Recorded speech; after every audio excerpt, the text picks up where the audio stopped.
Hi everyone, I'm Joanne from Advanced Rehab Centre. I'm an occupational therapist there and we work in SDA eligibility. We've got about a team of 7 OTs now and we work focused on assisting people to apply for eligibility.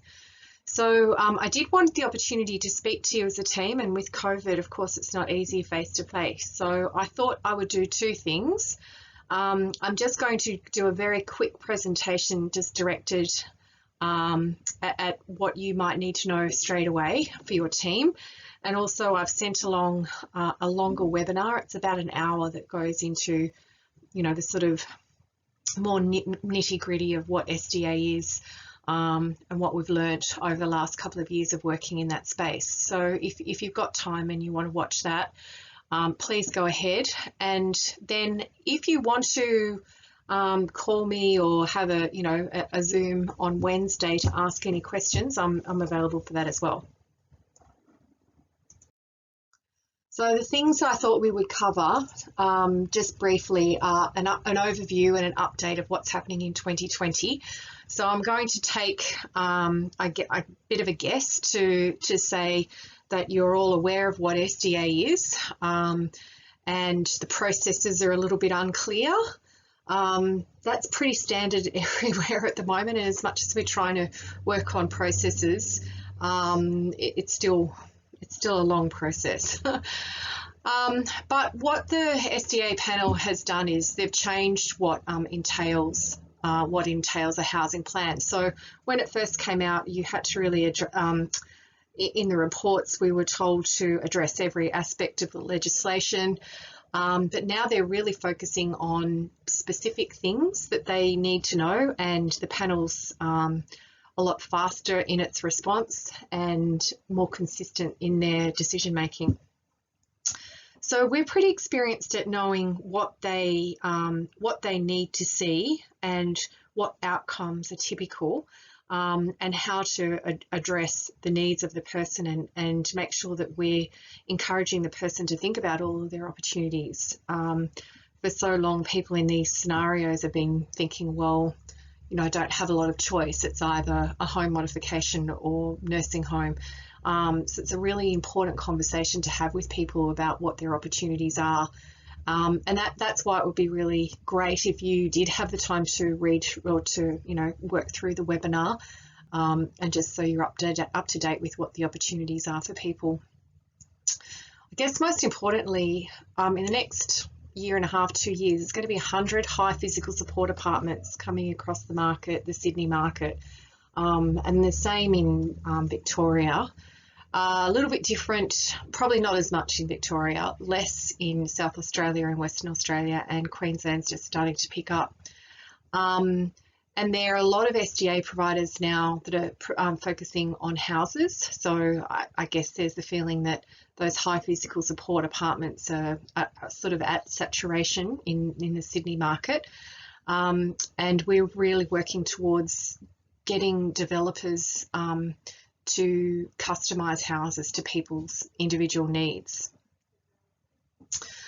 So as I mentioned before, the SDA panel is clearing the backlog, or getting through the eligibility applications within about 4 to 6 weeks, which is fantastic because it was months and months originally.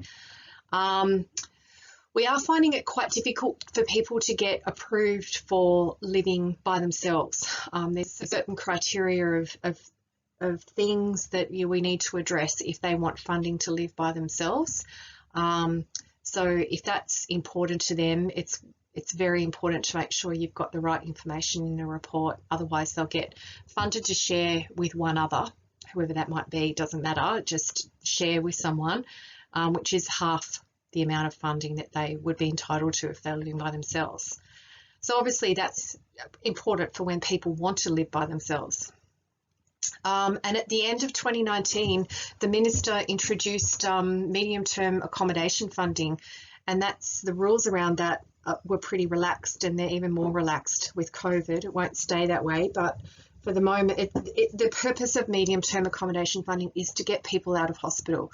So we can apply to the NDIA planner and ask them to put in, say, 3 to 6 months of funding, which is about $125 a day. And then there are some SDA providers in the community are only doing medium-term accommodation. So that means they've secured apartments, they've got supports on site, they've got systems in place to provide access to 24-hour support if the person needs it, and they'll also go through a little bit of training and independent living and potentially even some transition, living with other people, providing that opportunity for, two people to live together and see how compatible they are.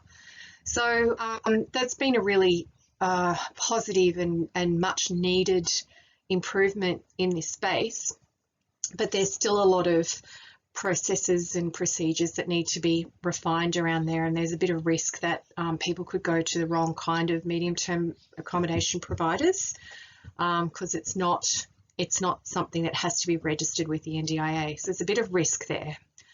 So it's still good to get some advice around who are the good providers. So in the community, because we get referrals from SDA providers as well as support coordinators, hospitals, individuals, we're quite well linked with the SDA providers all across Australia, and our mission is to ensure that they customise the properties to really meet that individual's needs, not just meet the very basic design standards, but even if they do, that's good, but typically there's more that can be done that can really improve independence. So we do a design consult, which is funded by the developer, and there are a lot who are really on board with that. Most of those developers are members of the SDA Alliance, of which we're an associate member as well. So it's working well, and we're really trying hard to make sure that properties are very well matched to the individual. If there is no property available, like if people want houses or they want it in a particular area, there's developers at the moment who are sort of focusing their models on, say, robust homes, which are great for people with autism, mental health models that have a really high level of security but also privacy and independence.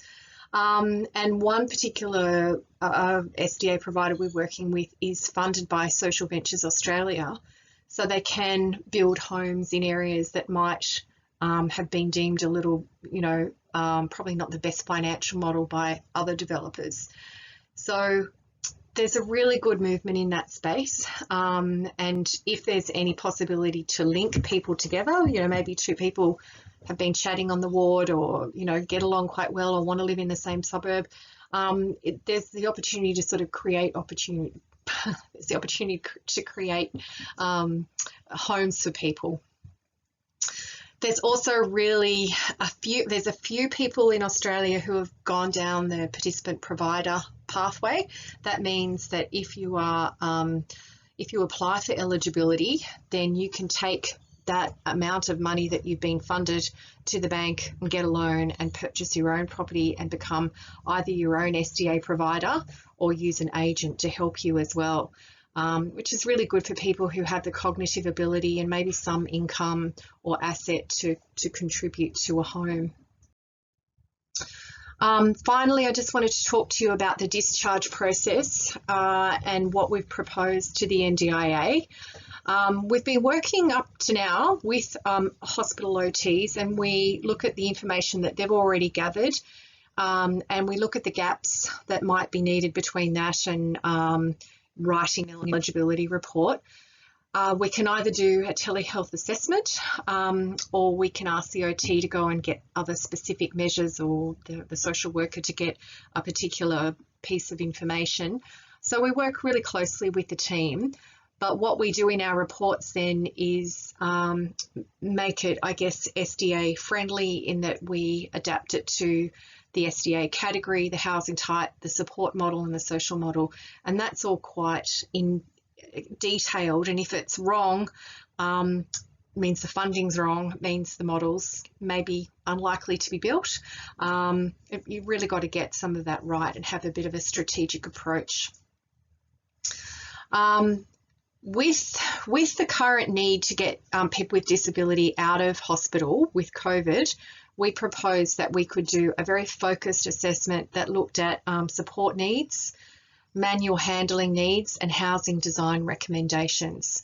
So it would be a very focused assessment, and that was, to get people out of hospital in I guess, give a multidisciplinary advice and recommendations on what's required. And more importantly, equally as important, to recommend transition therapies and supports. So a lot of people need that ongoing psychology or physio or speech pathology, whatever it might be, and OT in those interim times, which can be quite a significant time for them if they're leaving hospital quickly. So ideally, we can get involved as soon as funding is in place through the NDIS, and that when the teams realise that that person can't go home, or going home is not going to help them meet their goals, or that a major home modification is not possible. So it's really good to have another option. But yeah, it's not a quick turnaround report. It can take more than 6 weeks, depending on how much information is available. And how difficult or how complex the situation is. The other important thing is that if you deem that yes, they're likely to be eligible for SDA, but there's not a location already identified, but they will need, say, ceiling hoist, high-low bed, commode, furniture, water chair, whatever it might be, we can start that process when they're in hospital, because that sometimes can take quite a while to be approved and equipment brought in, particularly if it's customised. So we can start that process nice and early. Look, they're the main things that I wanted to highlight with you. And I just wanted to touch on the resources that we have available to help you or your clients. The housing preferences booklet is really good if people are, just thinking about what they do want from their housing. It's a good prompting tool that's available from the Summer Foundation website. At ARC, I have done about 4 different webinars that people can look at from our webpage, and they can sort of upskill themselves, I guess, on areas of SDA. They're designed to be easy information for the whole population to listen to. We will do 1-hour consults. If someone is unsure about whether they're going to be eligible or not, we'll do a 1-hour consult looking at, what their possibilities are, what they need in their plan, just pulling it all together. And then we'll do, if it's not SDA, we can still do a report called a Housing Solutions Report. And that looks at all the other types of non-SDA solutions, including housing department, private rentals, creative ideas around accommodation. So we can do that if a person is in need of a housing solution but might not be SDA eligible. And finally, we're going to be doing a virtual conference in July, 9th of July. It will be presenters from all over Australia talking about things that are relevant for participants and their networks. It will be called Insight into SDA. So that's coming up in July if anyone's interested, and I'll send you the details through with that. So I think that's it in a nutshell. There's probably plenty of questions. Don't hesitate to watch the longer webinar if you want to know the nitty-gritty, or call me if you have any referrals or questions for us. Okay, thank you for your time.